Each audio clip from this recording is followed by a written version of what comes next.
열왕기상 12장에서는 여로보암이 절기를 정해서 산당을 짓고 송아지를 그곳에 둔 곳에서 제사를 지내는 것으로 이야기가 좀 마무리가 되었었습니다.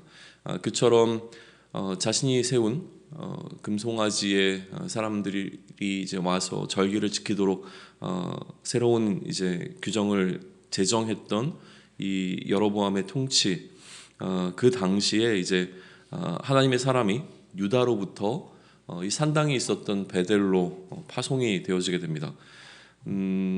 마침 이제 이 하나님의 사람이 베델에 이르렀을 때 여로보암은 그 제단 곁에서 분향을 하고 있었죠. 하나님의 사람이 제단을 향해서 하나님의 말씀으로 이제 외칩니다. 다윗의 집에 요시아라고 하는 이가 태어나서 베델의 제단을 위해 세워진 제사장들을 이 제단의 제물로 오히려 바치고 사람의 뼈를 이 제단 위에서 불사르게 될 것이라고 하는 어떤 예언의 말씀을 전하게 되어지죠. 이렇게 되어지는 날이 이제 도달하게 되어지면 그날이 이르렀다고 하는 징조가 있는데 제단이 갈라지고 그 위에 있는 재가 쏟아지게 되어지는 그날 이러한 일이 일어날 것으로 설명이 되어집니다. 이 말을 듣고 있었던 여로보암이 제단에서 손을 펴서 이 하나님의 사람을 잡으라고 명령하죠. 근데 그 편 손이 말라버리게 됩니다.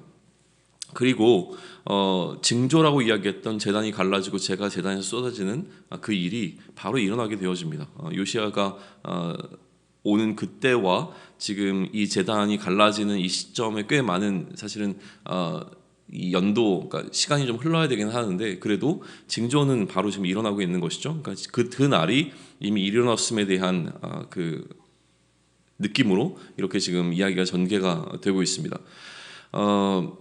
자신의 손이 이제 말라버리고 나니까 여로보암은 하나님의 사람에게 이 손을 온전하게 해줄 것을 요청을 했고요. 하나님의 사람이 하나님께 은혜를 구하자 여로보암의 손은 다시 회복이 돼요. 여로보암은 하나님의 사람을 대접하기 위해서 자신의 집으로 초청을 합니다. 그런데 이 하나님의 사람은 그러니까 자신에게 예물과 식사를 대접하겠다고는 이 여로보암에게 자신이 받을 것이 왕의 집의 절반이라고 해도 여로보암의 집에는 들어가지 않겠다라고 이야기하고 또 이곳에서는 떡은 물론이고 물도 마시지 않겠다라고 하는 이야기를 다시 해요. 그 이유는 하나님께서 그렇게 명령하셨기 때문인데 하나님은 또 하나 이 명령 외에 또 다른 명령을 하셨는데 이제 왔던 길로 되돌아가지 말 것에 관해서 이 하나님의 사람에게 말씀을 하셨었죠. 그래서 하나님의 사람은 이 베델에서 오던 길로도 되돌아가지 않고 다른 길로 또 이제 떠나게 됩니다. 마침 베델에는 나이 많은 선지자가 한 명 살고 있었는데 그의 아들들이 이 일에 관해서 아버지에게 이야기를 하고 이제 제초정을 듣게 되어진 이 베델에 사는 나이 많은 선지자가 하나님의 사람이 떠난 것이 어딘지를 묻고 나귀를 타고 뒤따라갑니다. 그리고 상수리 나무 아래에서 하나님의 사람을 만나서 자신의 집으로 초청을 해요. 그런데 하나님의 사람은 이 되돌아가지 말고 먹지 말라고 하셨던 하나님의 명령을 좀 준행하기 위해서 이 나이 많은 선지자의 초청도 거절을 합니다. 그러자 선지자는 천사가 자신에게 찾아와서 하나님의 말씀을 전해 주었는데 당신을 나의 집에 모셔서 데리고 돌아가서 먹이고 마시라라고 자신에게 명령을 했다고 거짓으로 이야기를 해요.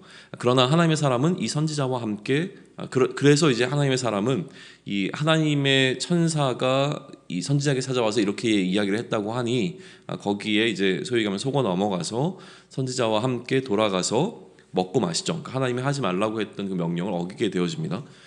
그러니까 하나님의 말씀이 이 선지자에게 임하게 되어지고요. 선지자는 하나님의 사람이 하나님의 말씀을 어겼으므로 조상의 묘실에 들어가지 못한다라고 이제 하나님의 말씀을 좀 전하게 됩니다. 그리고 하나님의 사람은 다시 그곳을 떠나게 되는데 떠나서 가는 길에 사자를 만나서 죽임을 당하게 되죠. 지나가던 사람들이 발견하고 늙은 선지자가 사는 성읍에 가서 이 일을 이야기를 하고 그의 죽음의 원인을 선지자는 알고 있었기 때문에 이 돌아가지 말고 먹고 마시지 말라는 명령을 어긴 것 때문에 이제 죽었다는 사실을 알고 있었고 선지자는 하나님의 사람의 시신을 수습해서 자신의 성읍으로 돌아와서 이제 장사를 지내게 됩니다. 그리고 그 시체를 자신의 묘실에 두고 슬퍼하게 되죠. 선지자는 자신의 아들들에게 자신이 죽으면 이 하나님의 사람과 자기를 함께 장사하라는 이야기를 합니다. 그 이유는 하나님의 사람이 베델에 있는 제단과 사마리아 성읍들에 있는 산당을 향해 외친 것들이 이루어지게 될 것이라고 하는 것 때문에 이렇게 자기가 이 하나님의 사람과 함께 묘시를 사용하는 것을 원했다라고 하는 것인데, 뭐 구체적인 설명을 하기는 조금 어려운 부분들이 있긴 합니다. 하여튼 동기와 의도는 거기에 있었던 것이죠. 아마도 늙은 선지자는 이 하나님의 사람이 행한 어떤 그 일에 하나님의 진노의 어떤 대상 가운데 자신이 포함되어 있다는 것을 알고 있었고, 그렇기 때문에 하나님의 사람과 함께 있는 것이 자신을 보호할 수 있다라고 하는 어떤 그런 기대가 있었는가라고 하는 해석이 좀 그나마 가장 적절해 보이기는 합니다. 아무튼 그렇게 지금 일은 진행이 되었고요. 그럼에도 불구하고 여로보암은 이러한 일들 후에도 악한 길에서 떠나지 않았다라고 하는 것으로 오늘 이제 우리 앞에 놓여 있는 열왕기상 13장은 마무리가 되어집니다. 여로보암은 이제 누구든지 제사장이 될 수 있도록 했고, 이것이 여로보암의 집안의 죄가 되어서 여로보암의 이제 왕위를 빼앗기게 되어지는 결정적 계기가 되었다라고 하는 이제 설명이 34절에서 이어지고 있는 거죠. 열왕기상 13장을 이제 묵상을 하면 기본적으로는 이 악한 길에 빠진 사람들에 관한 이야기가 좀 채워져 있습니다. 기본적으로 여로보암에 관한 이야기도 나오지만 이 하나님의 사람 또한 이 하나님의 명령을 준행하지 못한 것, 그래서 하나님의 명령을 따르지 못한 두 사람에 관한 이야기 중심으로 오늘 13장이 구성이 되어져 있죠. 물론 전반적인 흐름은 이전에 이제 솔로몬이 악행을 행했고 그 악행으로 인하여서 솔로몬에게로부터 하나님께서 다윗에게 약속했던 그 약속이 이제 이어질 수 없도록, 다시 얘기하면 솔로몬으로부터 이 왕위를 빼앗는 과정을 이제 우리에게 설명을 해주는데, 지금은 그 솔로몬에서 빼앗았던 이 왕위가 여로보암에게로 넘어갔는데 여로보암에게도 하나님께서는 동일한 이 말씀을 해주셨거든요. 네가 나의 법도와 율례와 뭐 계명을 지키게 되어지면 너의 왕위를 내가 보존해주겠다고 말씀하셨는데, 여로보암이 이처럼 하나님 앞에서 악을 행하니 여로보암의 이 왕위 또한 하나님께서 이제 빼앗아 가시는 그 이유와 이 과정을 좀 우리에게 알려주고 있습니다. 여로보암이 시도했던 건 무엇이냐면 자신이 하나님께 드려지는 예배를 컨트롤하려고 했던 겁니다. 이게 지금 여로보암이 시도하고 있는 통치의 방식이었거든요. 자신의 이 왕위를 그러니까 하나님께서 여로보암에게 약속해 주셨던 것이 있었음에도 불구하고 그가 뭔가 불안한 게 있었기 때문에 사람들이 예루살렘으로 돌아갔다가는 르호보암에게 마음을 빼앗길 것이라고 하는 것이 두려웠기 때문에 자신이 이 모든 상황을 스스로 컨트롤하기 위하여 하나님을 예배하는 방법과 하나님을 예배하는 장소를 비롯해서 모든 것을 자신이 지금 컨트롤해 나가고 있는 모습을 보이고 있다고 하는 거예요. 이 부분이 굉장히 좀 중요합니다.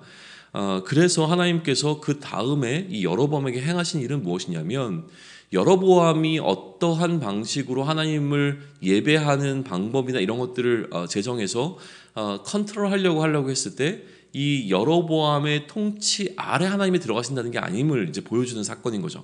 하나님이 그러한 예배를 받지 않으심에 관한 이야기, 다시 얘기하면 그가 세운 제단을 허물어 버리시는 사건을 통하여서 하나님이 여로보암 위에 존재하시고 여로보암을 통해서 컨트롤되어지는 어떤 신이 아니라 하나님께서 지금 여로보암이라고 하는 이 뭐라 그러죠? 그 왕을 다스리고 계신다라고 하는 것을 이제 분명하게 보여주는 장면이 오늘 이러한 장면이라고 좀 볼 수 있을 것 같습니다. 그렇게 우리는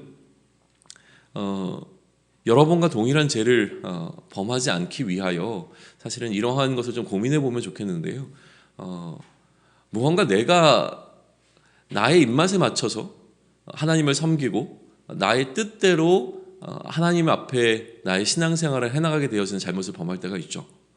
그러한 과정 속에서 내 삶에 어떤 문제가 찾아오지 않으면 잘하고 있다라고 하는 생각을 할 가능성이 굉장히 높습니다. 그러나 하나님은 우리의 생각과 또 우리의 어떤 행위로 규정되어질 수 있는 분이 아니라고 하는 사실을 분명히 깨달으면 좋겠습니다. 내가 하나님을 섬기는 방식과 내가 하나님을 어떻게 모셔야 할 것인가를 내가 스스로 결정하는 것이 아니라 하나님께서 우리에게 어떻게 하라고 말씀하셨는가에 조금 더 귀 기울이면서 나갈 수 있으면 좋겠는데, 신앙생활이라고 하는 것을 내가 규정하죠. 이 정도의 신앙생활을 하는 것이 하나님을 향해서 마땅한 것이고 이렇게 방법을 정하는 것이 하나님이 기뻐하실 것이라고 하는 것을 하나님 측면에서 이야기하는 것이 아니라 내 측면에서 내가 할 수 있는 방식을 제시를 하고 하나님께서 내가 제시하는 방식에 만족하실 것을 요구하는 신앙생활을 우리도 하고 있을 때에 우리의 모습이 여러 번과 다르지 않다라고 하는 사실을 좀 기억하며 그러한 우리의 연약함의 부분을 놓고 씨름할 수 있는 오늘이 되기를 좀 소망합니다.